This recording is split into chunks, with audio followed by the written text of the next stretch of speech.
Welcome to Bariatric Business Accelerator, the go-to podcast for busy weight loss practitioners and their teams who want to systematize, simplify, and accelerate the growth of their newer established weight loss practice. I'm your host, Carol Clark, and today I am here with a quick reminder.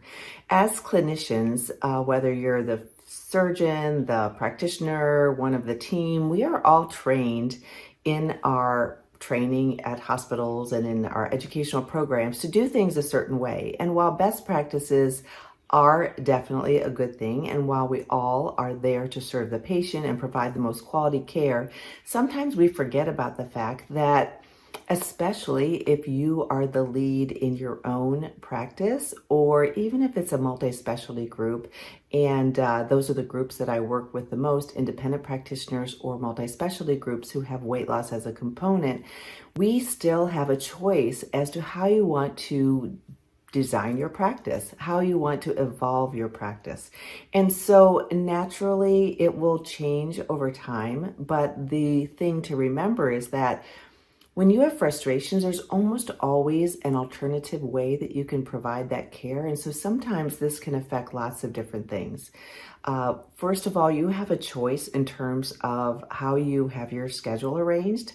You can look at it, make it most efficient, work with your team to make sure that that's how your schedule is.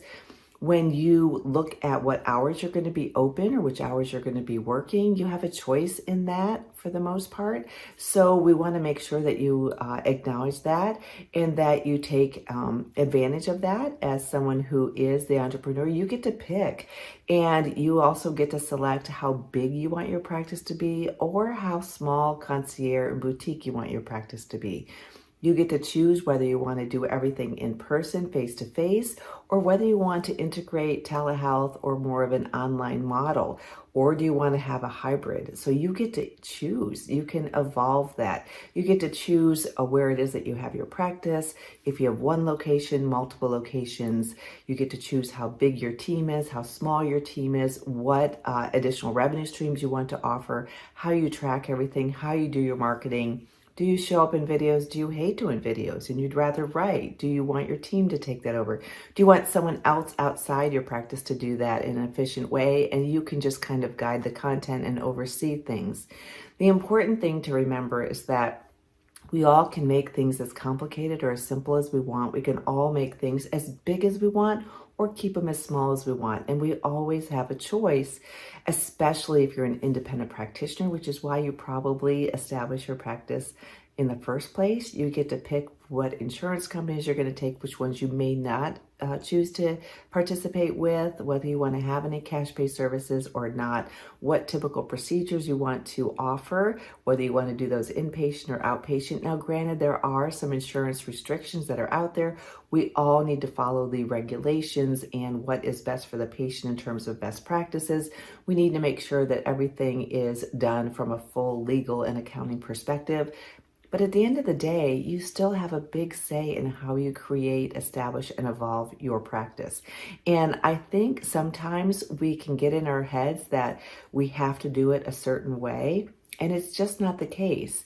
Even for me as a consultant, I actually sometimes I get really involved in the practices I work with, and I just want success for everyone. And at the end of the day, we can also choose the types of services that we offer. That brings joy to me, but I also have some other things that I offer that are not quite as hands-on and still are very, very beneficial for every practice that I work with. So no matter what you're doing, no matter what you're creating, no matter what your dreams are, it's important to create those and bring them to fruition for the vision that you have for your practice, not what you've just been trained or what everybody else is doing. So you always have that choice. I just felt it was time to make this reminder because sometimes when we're in the thick of it, in the day-to-day operations, we sometimes forget that, and it can become so overwhelming, and we can actually overcomplicate things by doing things that we think that we should be doing that perhaps we don't really need to be doing anymore in our practice, or things that we are offering that perhaps aren't really serving our patients as well and aren't really big sellers or things that people are asking for, but we continue it because we've always done it that way. So there's always a choice, and it is your practice.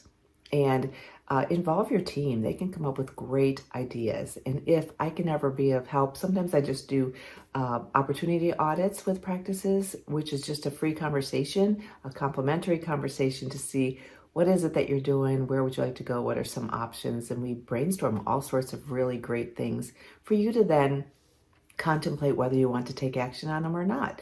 So anyhow, I'm here to help if I can in any way. And in the meantime, if I just helped reinvigorate a dream that you have deep inside or something that you've been thinking about doing, but you've been putting off because it's a little bit different than how everybody else does it, or what will people think? How will people receive this? Sometimes we just have to take that initiative, take that leap, and modify from there. And I just wanted to remind everybody of that because I know personally I sometimes need a reminder of that.